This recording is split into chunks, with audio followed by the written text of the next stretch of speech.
Welcome to the course Advanced Control Systems. Now we will discuss first model predictive control. Model predictive control is an advanced method of process control that is used to control a process while satisfying a set of constraints. इसका एक जो बुनियादी जो ज़रूरत थी वो ये थी कि अगर आपके पास मल्टी इनपुट और मल्टी आउटपुट सिस्टम आ जाए तो उसके अंदर आपके पास एक सिंगल पीआईडी कंट्रोलर इनसफिशेंट हो जाता है। यानी अगर आपके पास मल्टी इनपुट और मल्टी आउटपुट्स हैं तो आपको बहुत सारे पीआईडी कंट्रोल्स हर एक के लिए अलग अलग से आपको इम्प्लीमेंट करने पड़ेंगे। तो इसकी बजाय आपके पास एमपीसी के अंदर ये एबिलिटी है कि you have memo option. Further इसके अंदर ऑप्टिमाइजेशन एल्गोरिदम भी होता है कि इसके अंदर आप ऑप्टिमाइजेशन जो है करते हैं और जो प्रोसेस की जो लिमिट्स हैं यानी मिनिमम मैक्सिमम जो उसकी कॉन्स्ट्रेंट्स हैं वो इसके अंदर आप दे सकते हैं और अपने प्रोसेस को आप लिमिट्स पे जाके कंट्रोल कर सकते हैं। यानी इसके अंदर पीआईडी में तो कोई इस तरह की चीज़ नहीं थी ना कि कॉन्स्ट्रेंट्स या लिमिटेशन, तो इसमें आप ये मॉडल प्रिडिक्टिव कंट्रोल के अंदर एक तो आप मीमो सिस्टम पे काम कर सकते हैं, दूसरा आप उस प्रोसेस को ऑप्टिमली कंट्रोल कर सकते हैं, उसकी ऑप्टिमाइजेशन कर सकते हैं। फिर इसके अंदर एक प्रिडिक्टिव एबिलिटी भी होती है कि ये फ्यूचर को प्रिडिक्ट कर लेता है। इसके अंदर एक ऑब्जर्वर भी होता है, वो अभी हम देखेंगे इसका एल्गोरिदम। ये प्रिडिक्शन जो है वो कर सकता है, मतलब इसके अंदर प्रिडिक्टिव एबिलिटी है। तो इन चीज़ों को देखते हुए मीमो सिस्टम, प्रिडिक्टिव एबिलिटी और सेट ऑफ जो कॉन्स्ट्रेंट्स हैं उनको देखते हुए जो ये कंट्रोलर काम करता है और इस वजह से ये एक काफ़ी पावरफुल कंट्रोलर बन जाता है। It has been in use in the process industries, in chemical plants and oil refineries since the 1980s. In recent years, it has also been used in power system balancing models and in power electronics. Model predictive controllers rely on dynamic models of the process, most often linear empirical models obtained by system identification. तो ये system identification भी हम discuss कर चुके हैं इससे पहले previous lectures में। The main advantage of MPC is the fact that it allows the current time slot to be optimised while keeping future time slots in account. ये आगे हम इसकी इक्वेशन में देखेंगे। This is achieved by optimising a finite time horizon but only implementing the current time slot. यानी ये working अपनी current time slot में करेगा एंड देन ऑप्टिमाइजिंग अगेन, और अगले स्टेप पे फर्दर इस प्रोसेस को वो रिपीट कर देगा रिपीटेडली, दस different from linear quadratic regulator. Also, MPC has the ability to anticipate future events and can control actions accordingly. PID controllers do not have this predictive ability. So MPC is nearly universally implemented as a digital control, although there is research into achieving faster response with specially designed analog circuitry. अब generalise इसकी जो दो forms होती हैं वो generalise predictive control और dynamic matrix control, इसकी दो पॉपुलर फॉर्म्स हैं एमपीसी की। तो इस लेक्चर के अंदर हम एमपीसी का आइडिया लेंगे कि एमपीसी बेसिकली कैसे काम करता है और क्या चीज़ है। द ओवरव्यू अच्छा, the models used in MPC are generally intended to represent the behavior of complex dynamical systems. The additional complexity of the MPC algorithm is not generally needed to provide adequate control of simple systems which are often controlled well by generic PID controllers. यानी ये थोड़ा complex process के लिए हम इसको use करते हैं। Common dynamic characteristics that are difficult for PID controllers include large time delays and higher order dynamics. अच्छा, MPC models predict the changes in the dependent variables of the model system that will be caused by changes in the independent variables. In a chemical process, independent variables that can be adjusted by the controller are often either the set points of regulatory PID controllers, pressure, flow, temperature, or the final control element जिनमें valves और dampers होते हैं। Independent variables that cannot be adjusted by the controller are used as disturbances. Dependent variables in these processes are other measurements that represent either control objectives or process constraints. MPC uses the current plant measurements, the dynamic state of the process, the MPC models, and process variable targets and limits to calculate future changes in the dependent variable. These changes are calculated to hold the dependent variables close to the target. while यानी जो आपका y reference होगा, जो set point होगा, while honoring constraints on both independent and dependent variables। यानी ये देखें इसके अंदर क्या चीज़ आ गई कि इसके अंदर आप सेट पॉइंट को अचीव करेंगे और जो कॉन्स्टेंट्स होंगी उनकी भी रिस्पेक्ट करेंगे, उनके उनके अंदर रहेंगे कॉन्स्टेंट्स के अंदर। The MPC typically sends out only the first change in each independent variable to be implemented and repeats the calculation when the next change is required। Her step पे जाके अपनी वर्किंग परफॉर्म करेगा। While many real processes are not linear, they can often be considered to be approximately linear over a small operating range। ये भी हम चीज़ discuss कर चुके हैं linearization की। Linear MPC approaches are used in the majority of applications with the feedback mechanism of the MPC compensating for prediction errors due to structural mismatch between the model and the process। In model predictive controllers that consist of only of linear models, the superposition principle of linear algebra enables the effect of changes in multiple independent variables to be added together to predict the response of dependent variables। This simplifies the control problem to a series of direct matrix algebra calculations that are fast and robust। अच्छा, when linear models are not sufficiently accurate to represent the real process non-linearities, several approaches can be used। In some cases, the process variables can be transformed before and or after the linear MPC model to reduce the non-linearity। The process can be controlled with non-linear MPC that uses a non-linear model directly in the control application। The non-linear model may be in the form of an empirical data fit, for example artificial neural networks. जैसे ये जो हमने last lectures के अंदर एक last lecture हमने इस पर किया हुआ है आर्टिफिशियल न्यूरल नेटवर्क पे ना, जिससे हम उसका एम्पिरिकल मॉडल निकालते हैं, एम्पिरिकल मॉडल ना बेस्ड ऑन डेटा, और high fidelity dynamic model based on the fundamental mass and energy balances. यानी ये फर्स्ट प्रिंसिपल मॉडलिंग से जो आपने मॉडल निकाला होगा। The non-linear model may be linearized to derive a Kalman filter or specify a model for a linear MPC। Kalman filter जो है ये हम Kalman filter भी डिस्कस कर चुके हैं। ये एस्टिमेशन के लिए हम उसमें यूज़ कर सकते हैं। इसमें लगा होता है एक ऑब्जर्वर, आगे इसका हम देखते हैं मॉडल, इसकी जो वर्किंग है। MPC is based on iterative finite horizon optimisation of a plant model. ये इस फकरे में ना इसको इसने सारा डिफाइन कर दिया कि MPC is based on iterative finite horizon optimization of a plant model। At time t, the current plant state is sampled and a cost minimizing control strategy is computed via a numerical minimization algorithm। ये हम optimisation भी इससे पहले discuss कर चुके हैं। For a relatively short time horizon in the future t, t plus capital T।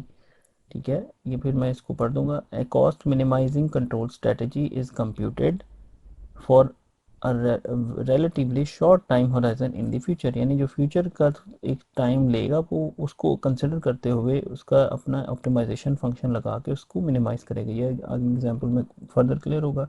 Specifically an online or on the fly calculation is used to explore state trajectories that emanate from the current state and find why the solution of Euler-Lagrange equations a cost minimizing control strategy until the time t plus capital T। और जब वो t plus capital T पे पहुंच जाएगा फिर वो दोबारा इसी कैलकुलेशंस को further time step capital T के लिए कैलकुलेट करेगा। यानी वो t plus 2t हो जाएगा, फिर t plus 3t। तो इस तरह से ये वर्किंग करेगा। Only the first step of the control strategy is implemented, then the plant state is sampled again and calculations are repeated starting from the new current state, yielding a new control and new predicted state path। The prediction horizon keeps being shifted forward। ये जो आपका prediction horizon, इसको prediction ये आगे से आगे पर shift होता जाएगा। And for this reason MPC is also called receding horizon control। इसको receding horizon control भी कहते हैं।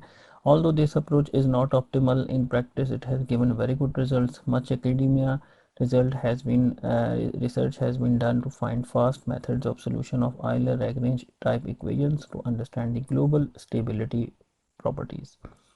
अच्छा, global stability properties of MPC's local optimization and in general to improve the MPC method to some extent the theoreticians have been trying to catch up with the control engineers। अच्छा, अगर principles अब देखते हैं, principles of MPC क्या है? Model predictive control is a multi variable control algorithm that uses an internal dynamic model of the process, a history of past control moves, and an optimization cost function over the receding prediction horizon to calculate optimum control moves.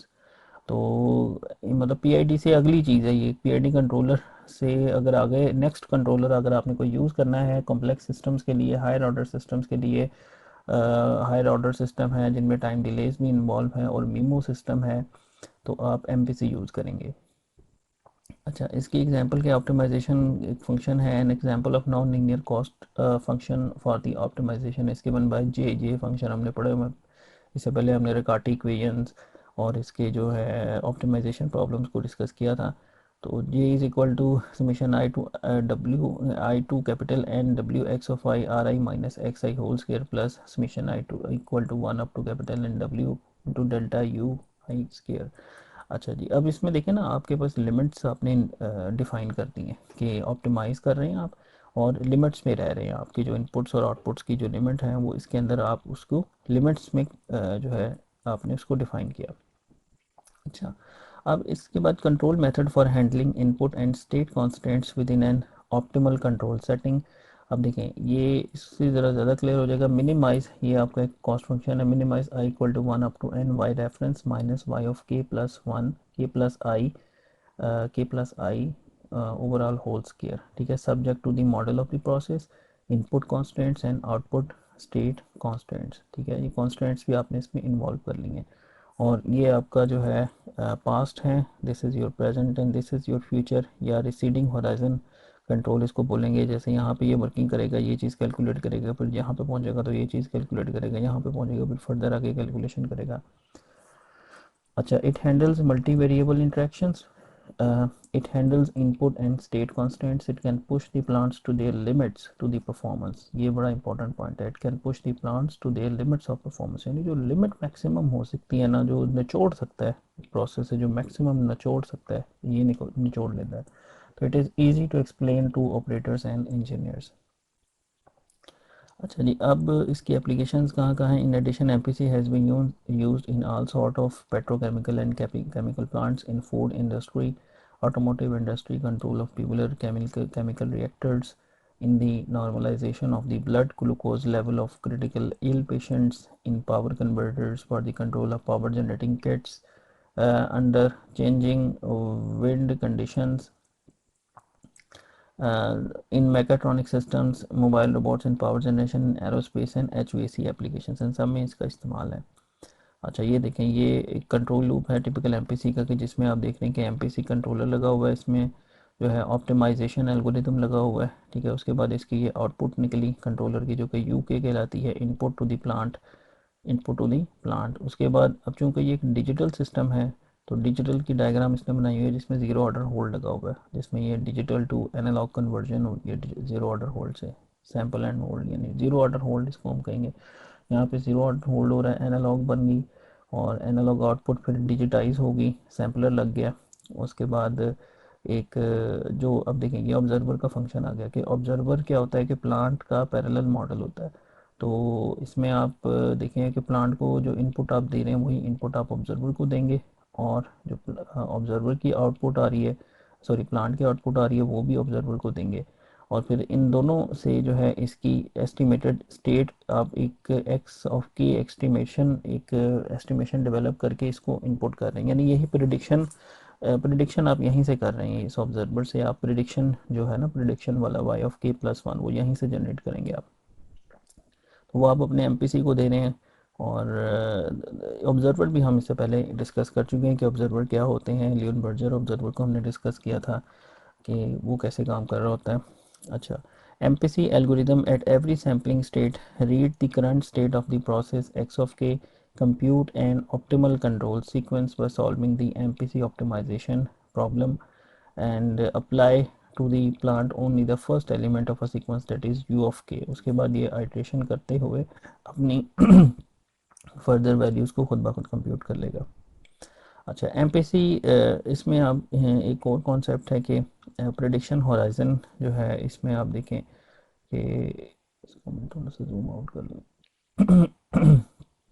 कि जैसे अब एक गाड़ी है, इसके अंदर MPC लगा हुआ है, अगर तो इसका प्रोडिक्शन होराइजन जो है वो बहुत ज़्यादा है, तो यानी इसका मतलब एन ज़्यादा है अगर, तो it can safely take turn.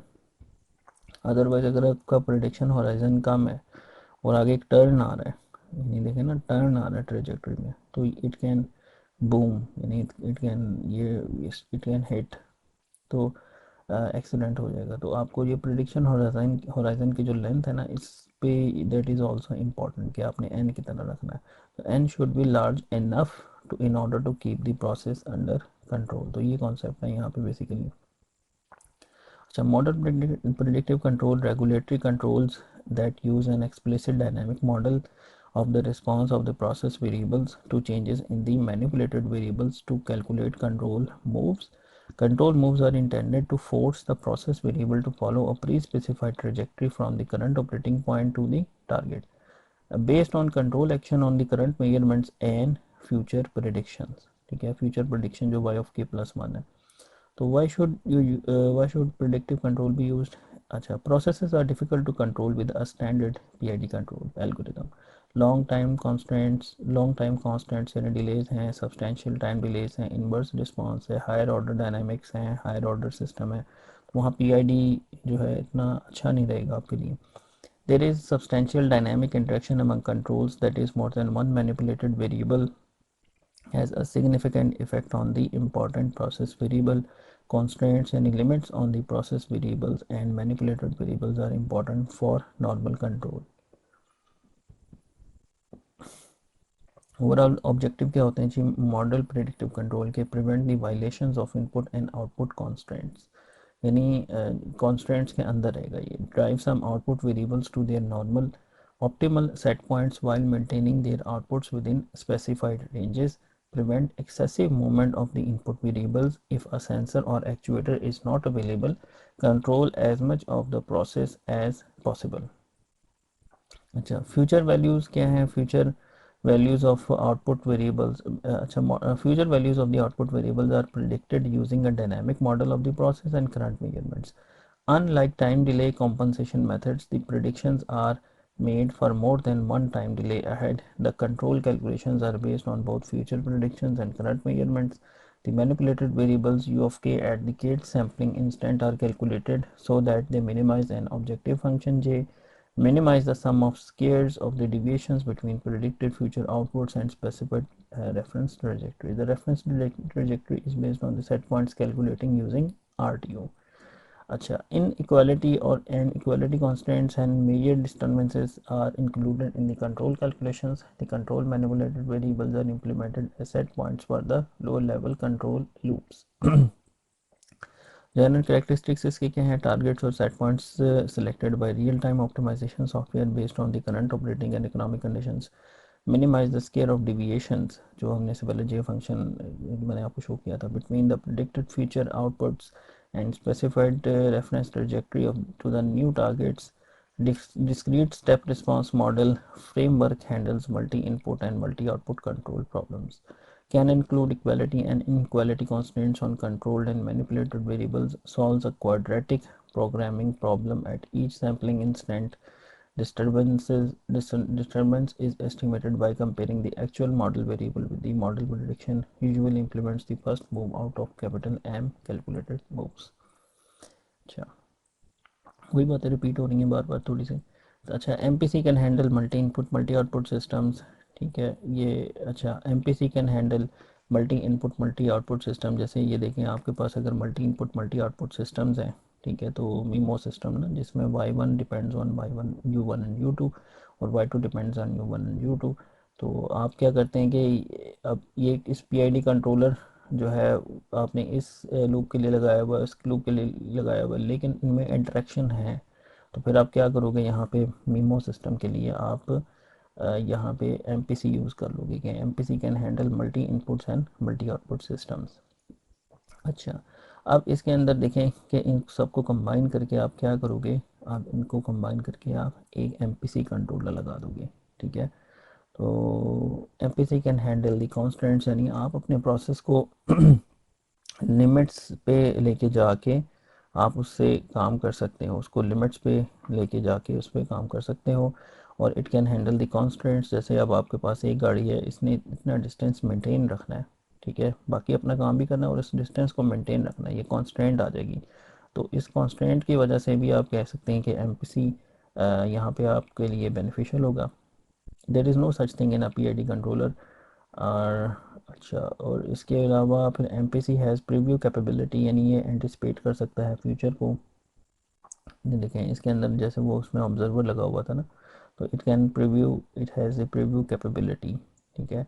और प्रीव्यू कैपेबिलिटी हो तो ये देखें, अगर आपकी एक गाड़ी जा रही है उसमें एमपीसी लगा हुआ है, तो उसमें अगर प्रीव्यू कैपेबिलिटी है तो इट कैन टेक टर्न, जब यहाँ पे पहुँचेगी तो इट कैन टेक टर्न, ठीक है। अगर ये ना हो तो वो टकरा सकती है।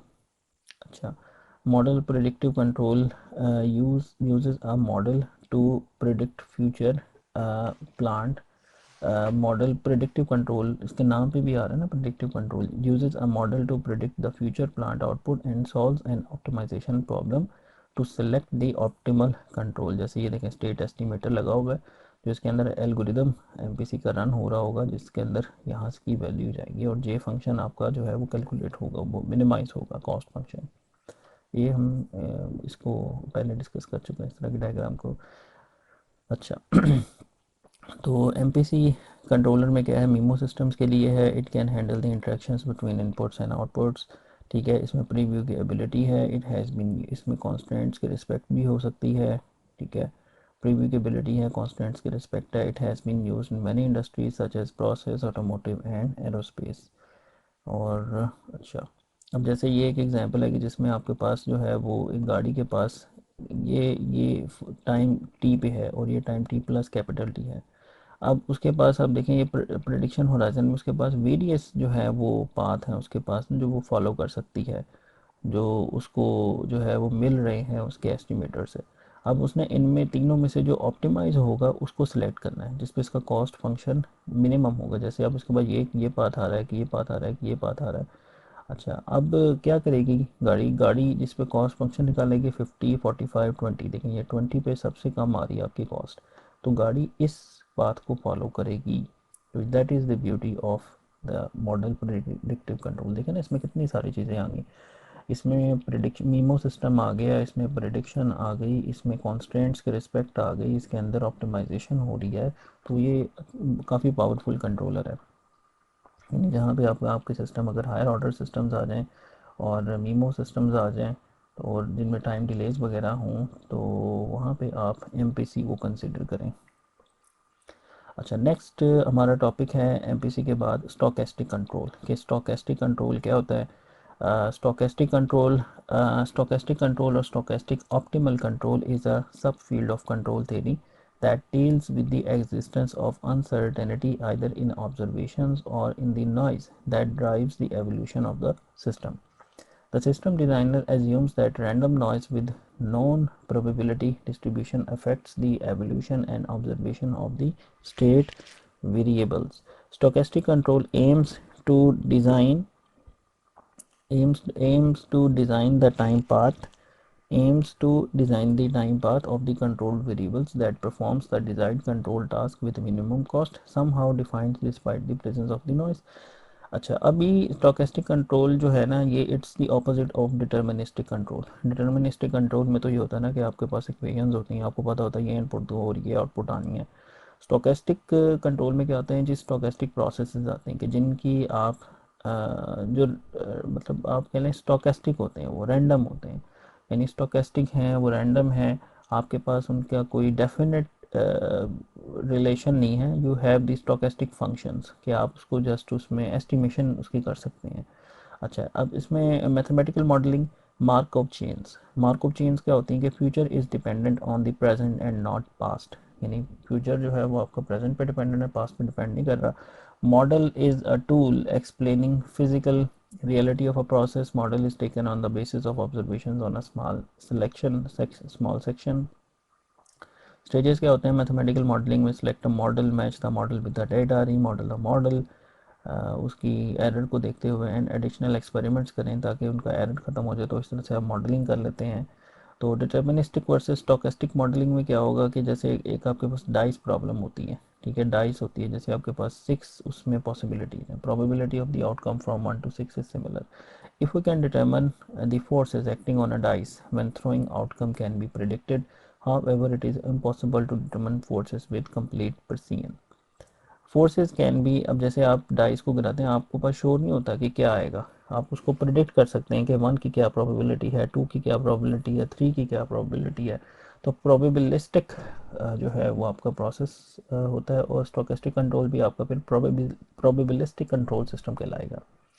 अच्छा, however it is impossible to determine the forces with complete precision। Forces can be measured using differential equations with the boundary conditions। That's what deterministic process control is। Stochastic control is to design to predict some random output which is not deterministic but a probability, जो भी मैंने आपसे बात की है। अच्छा, Brownian motion model जो है जैसे, और for determining the exact channel of particles moving in a fluid.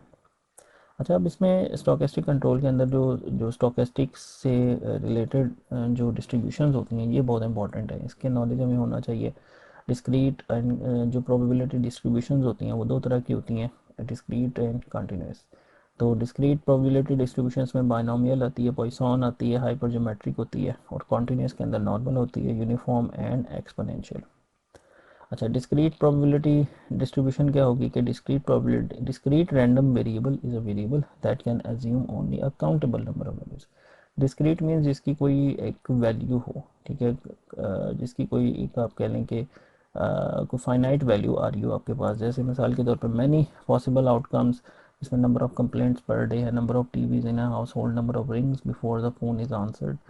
तो अच्छा, अब ओनली टू पॉसिबल आउटकम्स वाली भी होती हैं डिस्क्रीट, जैसे जिस ओनली टू पॉसिबल आउटकम्स वाले को बाइनरी कहेंगे हम।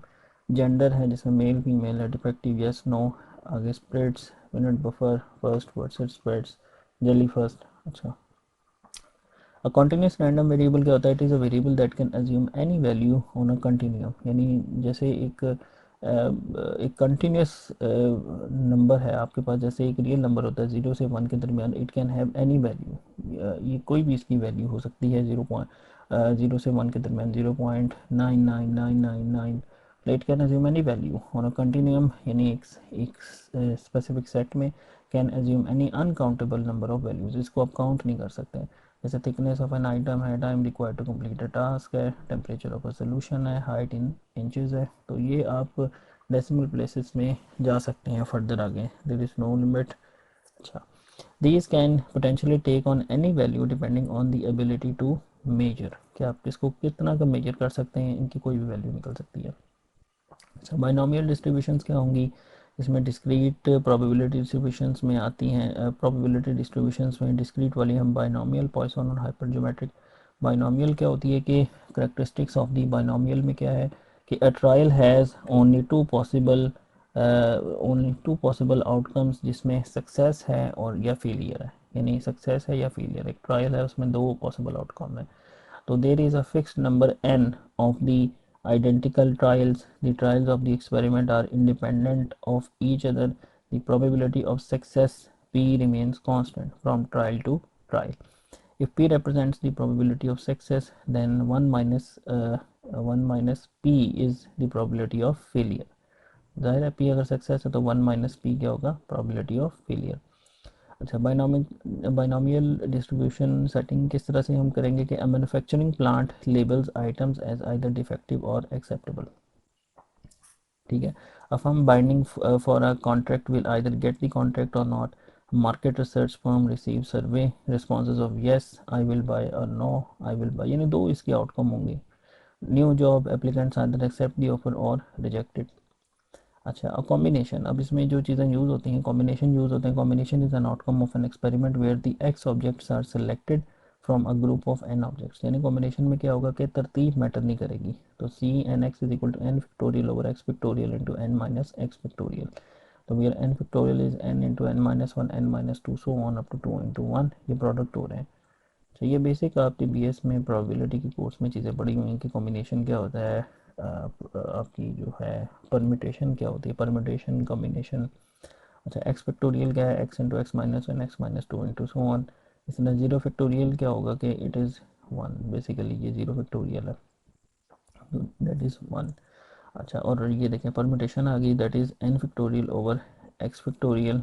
अच्छा, ये परम्यूटेशन, इसमें बेसिकली कॉम्बिनेशन, ये कॉम्बिनेशन यूज़ हो रहा है यहाँ पे, ठीक है। और and that is your probability of x, this is the binomial distribution formula, that is p of x is equal to n factorial over x factorial into n minus x factorial, p की power x q की power n minus x, ठीक है। x क्या है आपका random variable, यहाँ पे P x is probability of x successes in n trials, यानी n ट्रायल्स के अंदर x success with probability of success p on each trial, और हर ट्रायल के अंदर जो प्रोबेबिलिटी है वो है p।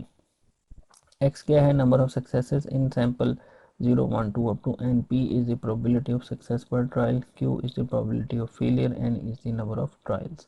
अच्छा एग्जांपल, उसमें जैसे आप फ्लिप अ कॉइन 4 टाइम्स, 4 दफ़ा एक कॉइन को फ्लिप करते हैं, इसमें दो ऑप्शंस होते हैं ना आपके पास, यू कैन,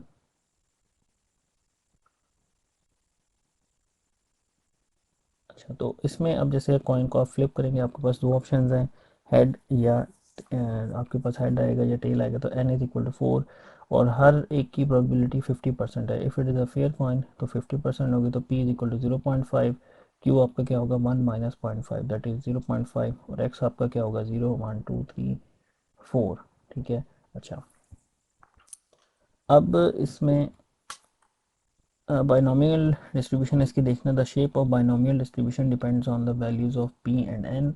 तो अब इसमें देखें आपके पास पी और एन की वैल्यूज़ पे आपकी shape of binomial distribution depend करेगी। जैसे मिसाल के तौर पे अगर आपकी प्रोबेबिलिटी है, आपका एन है 5 and your probability of success is 0.1, ठीक है। तो इसमें आप देखें कि ज़ीरो पे अगर कोई भी इसमें से नहीं होगा तो इसकी प्रोबेबिलिटी सबसे ज़्यादा आ रही है आपके पास, 1 की कम है, 2 की उससे कम है, 3 की उससे कम है। तो इसमें आप देखें कि आपकी जो है डाउनवर्ड्स आपकी शेप आ रही है। जबकि दूसरा आप देखें, दूसरे केस में आपके पास एन आपके 5 है और प्रोबेबिलिटी 0.5 है, अगर मिसाल के तौर पे, यानी आपके पास जो है 50% प्रोबेबिलिटी है, तो आपकी बाइनोमियल जो डिस्ट्रीब्यूशन है वो इस तरह की आपके पास बन रही है। यानी आपकी जो डिस्ट्रीब्यूशन है उसकी जो शेप है वो डिपेंड करती है आपकी पी की वैल्यू के ऊपर और एन दोनों की वैल्यूज़ के ऊपर वो डिपेंड करेगी। अच्छा, अब इसकी बाइनोमियल डिस्ट्रीब्यूशन की करेक्टरिस्टिक्स में हम मीन वैल्यू देखते हैं। Mean is equal to E of X, that is N P, and variance and standard deviation क्या होगी, इसकी मीन वैल्यू और स्टैंडर्ड डिविएशन दो इंपॉर्टेंट पैरामीटर्स होते हैं। इसमें मीन वैल्यू क्या होगी, expected value, that is N P, यानी एन को प्रोडक्ट विद पी, और इसकी वेरिएंस क्या होगी N P Q sigma square. तो सिग्मा आपका स्टैंडर्ड डिविएशन होगा, sigma is equal to under root N P Q, N is your sample size, P is your probability of success, and Q is the probability of failure. अच्छा, अब binomial characteristics इसी पे apply करते हैं इस चीज़ को, कि जैसे इसमें इसकी म्यू क्या होगी, अगर इस तरह की डिस्ट्रीब्यूशन है आपकी मिसाल के तौर पर, तो आपकी इस केस में म्यू क्या होगा एन पी, यानी एन कितना है 5, पी कितना 0.1, तो that is 0.5, mu is your 0.5, and sigma क्या है इसमें आपका आएगा N P Q, that will be 0.6708।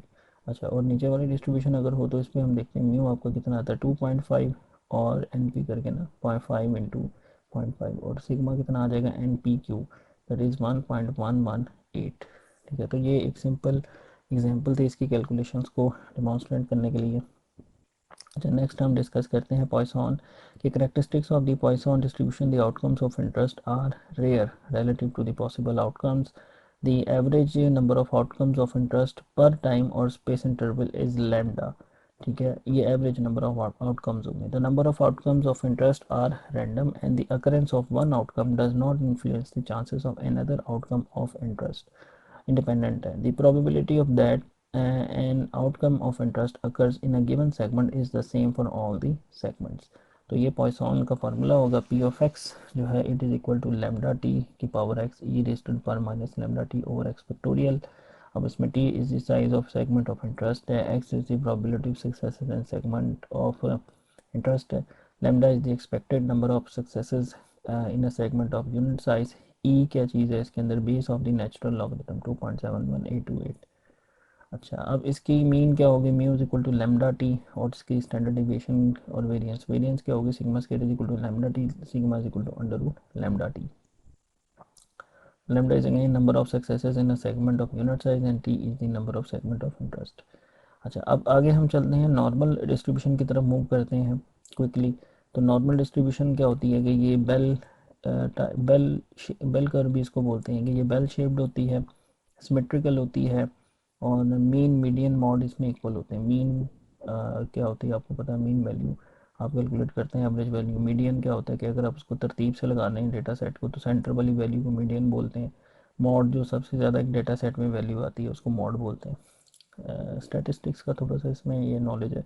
अच्छा, location is determined bye there mean, spread is determined, इसको स्प्रेड भी बोलते हैं, स्टैंडर्ड डिवीजन स्प्रेड।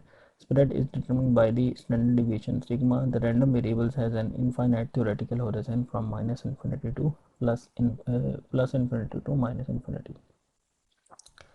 अच्छा, अब इसमें देखें कि by varying the parameters mu and sigma we obtain different normal distributions. अब इसमें देखें आप, changing the mu shifts the distribution left or right, changing the sigma increases or decreases the spread. ठीक है।